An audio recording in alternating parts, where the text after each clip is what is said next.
My name is Eric Stewart. I'm with Code Green Community, and I'm doing an interview with Don Hall from Transition Sarasota. Don, can you tell me a little bit about yourself and your organization? Well, my name is Don Hall, and I'm the founder of Transition Sarasota, which is a nonprofit organization based here in Sarasota, Florida, and dedicated to rebuilding local community resilience and self-reliance in the face of peak oil, climate change, and economic crisis. Oh, that's great. So I have the newsletter to Transition Sarasota, and I recently saw a YouTube video you guys did. I thought that was phenomenal. Can you talk a little bit about that?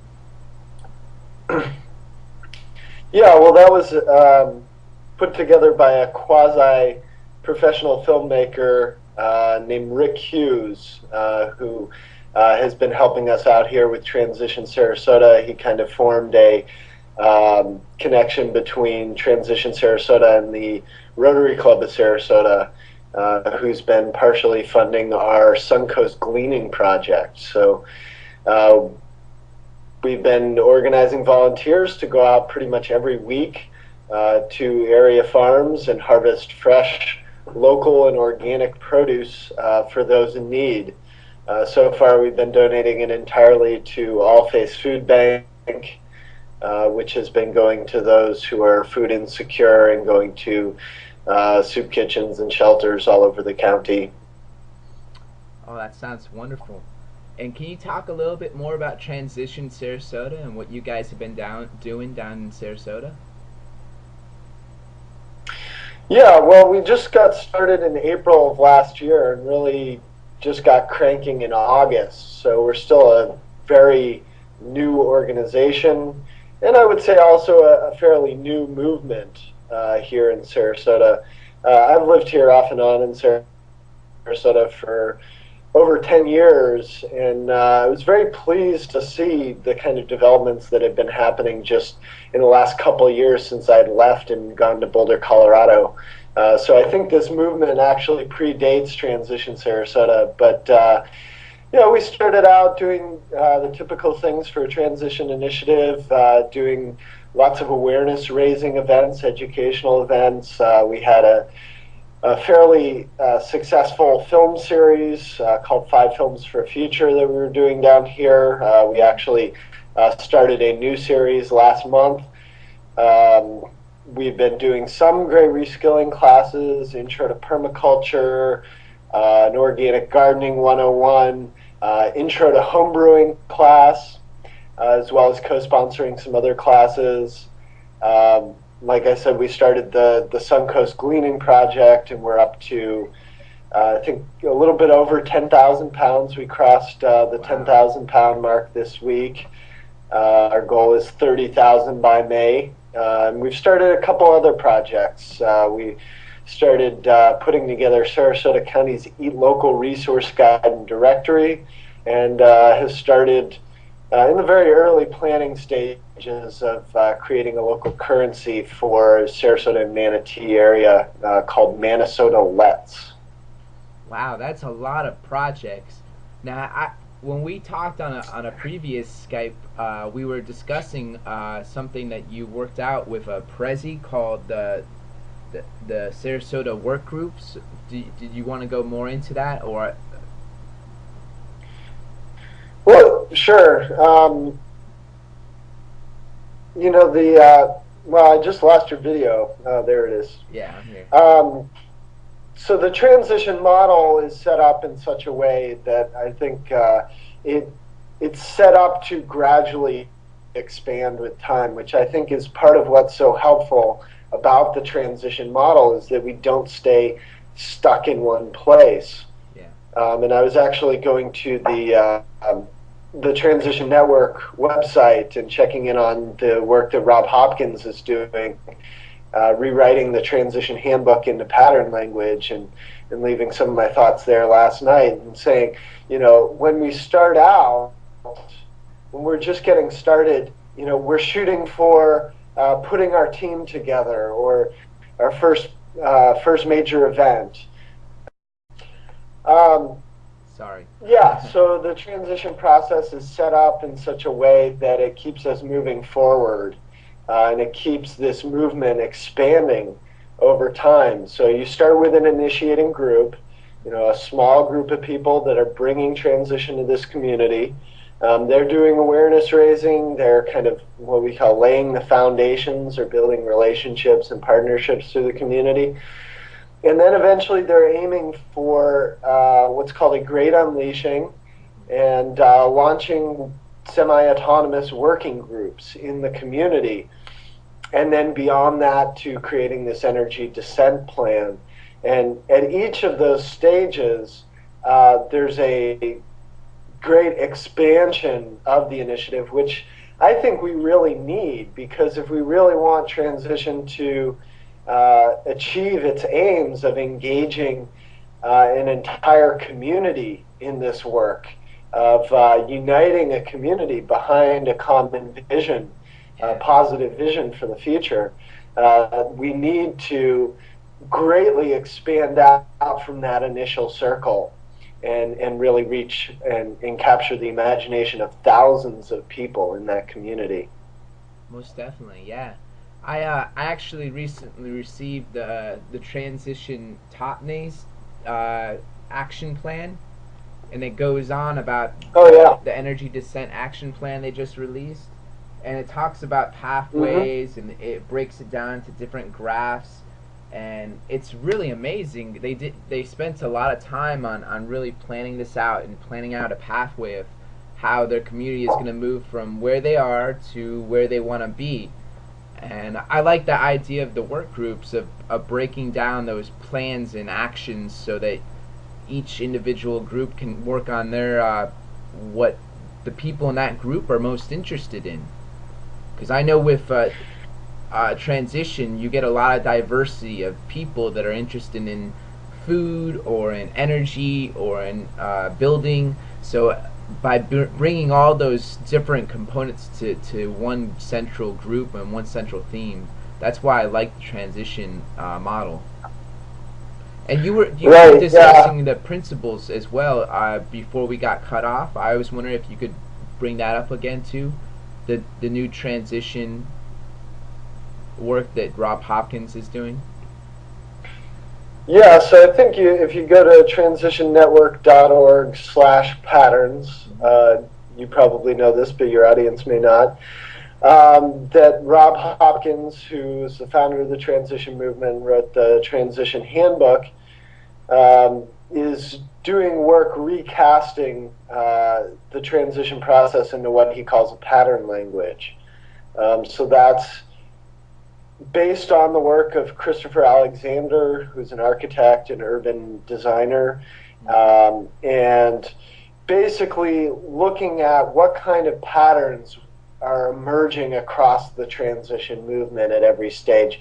What seems to be working, what seems to be taking hold in many transition initiatives throughout the movement, and compiling those. And it's a kind of more decentralized, less linear look at the transition process, which was originally conceived as 12 steps, which never were exactly really steps because they had things in it like honor the elders and let it go where it wants to go. But now it's really explicitly saying that, transition isn't necessarily a linear process. I do think that there are these milestones that I talked about, the initiating group, the great unleashing, the working groups, the energy descent plan, and I think it's really important to keep one's eye on the next goal, the next milestone, because it keeps us moving forward. But I also think it's important to understand that this is a more complex process than just that. And it really, as you were just saying, it works off of the energy of those who are in the community. If we can harness the passions of those in the community, and we can harness or find those windows of opportunity as they open in our communities, I think we'll have a lot more success than kind of rigidly holding to a model. So you have, what I was saying was that, when you're first learning music, anybody who's ever taken music lessons, their teacher might have told them that you need to learn the rules in order to break them. You know, so you may experiment with different kind of rhythms and time sequences, but you need to learn how to keep a beat first. And so I think understanding the transition model is really important, and then being able to improvise within that is also extremely important. Most definitely. And how do you think that we can see ourselves going to a beat of a common drum here in the bioregion of Tampa Bay? Like we had a few bioregional meetings where some transition leaders from across the Tampa Bay that are interested in starting transition initiatives in their town, we all came together, and getting the mix of people and all of the egos and all of their personalities, I think that's a challenge, and especially when you're thinking on an even larger scale. That is the biggest challenge. Working together is often the biggest challenge. I think you know, I had never seen what you had done before, what you're doing right now with the kind of regional film showing and showing the same film home across the whole Tampa Bay bioregion in a couple of weeks. I think that's a great idea to get people, you know, having a common base of understanding, and to be having the same conversations across the whole region. So, you know, we've started a couple discussion courses down here in Sarasota, transition handbook discussion course, and one based on Chris Martinson's economic crash course. And I think those would also be really good things to propagate. As you know, we're going to start this month doing monthly calls with transition leaders throughout Florida to be able to share successes and our challenges and learn from one another. I think that's going to be really important. I think training is also really important. This is very, very, very challenging work. I mean, we're taking on a very ambitious project here with transition, and we really don't know how to do this yet. Yeah. You know, some of us have more experience than others. We all can learn something from each other, and I think it's important that kind of ongoing learning, not just about the issues or about the, you know, the responses, you know, concrete things like, you know, local currencies and local food guides and renewable energy cooperatives, but also how to use this transition process for community engagement to build a community-wide movement that's big enough to make change, I think is really important. So just to keep talking with each other, and maybe there are projects that we can work on together, but I think really the camaraderie and the learning, I think are two things that are really important. Most definitely. Well, thank you very much, Don Hall. I appreciate this interview, and I really appreciate all the stuff you're doing down in Sarasota. Well, likewise. Thanks. It's great to be in this together. Yeah. See you around. Bye. All right. Thank you. Yeah, well, that was put together by a quasi-professional filmmaker named Rick Hughes, who has been helping us out here with Transition Sarasota. He kind of formed a connection between Transition Sarasota and the Rotary Club of Sarasota, who's been partially funding our Suncoast Gleaning project. So we've been organizing volunteers, which is a nonprofit organization based here in Sarasota, Florida, and dedicated to rebuilding local community resilience and self-reliance in the face of peak oil, climate change, and economic crisis. Oh, that's great. So I have the newsletter to Transition Sarasota, and I recently saw a YouTube video you guys did. I thought that was phenomenal. Can you talk a little bit about that? You guys have been doing down in Sarasota? Yeah, well, we just got started in April of last year and really just got cranking in August. So we're still a very new organization, and I would say also a fairly new movement here in Sarasota. I've lived here off and on in Sarasota for over 10 years, and I was very pleased.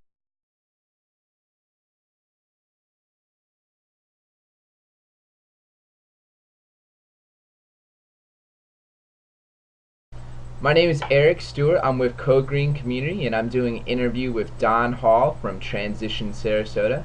Don, can you tell me a little bit about yourself and your organization? Well, my name is Don Hall, and I'm the founder of Transition Sarasota. To go out pretty much every week to area farms and harvest fresh, local, and organic produce for those in need. So far, we've been donating it entirely to All Face Food Bank, which has been going to those who are food insecure and going to soup kitchens and shelters all over the county. Oh, that sounds wonderful. And can you talk a little bit more about Transition Sarasota and what you guys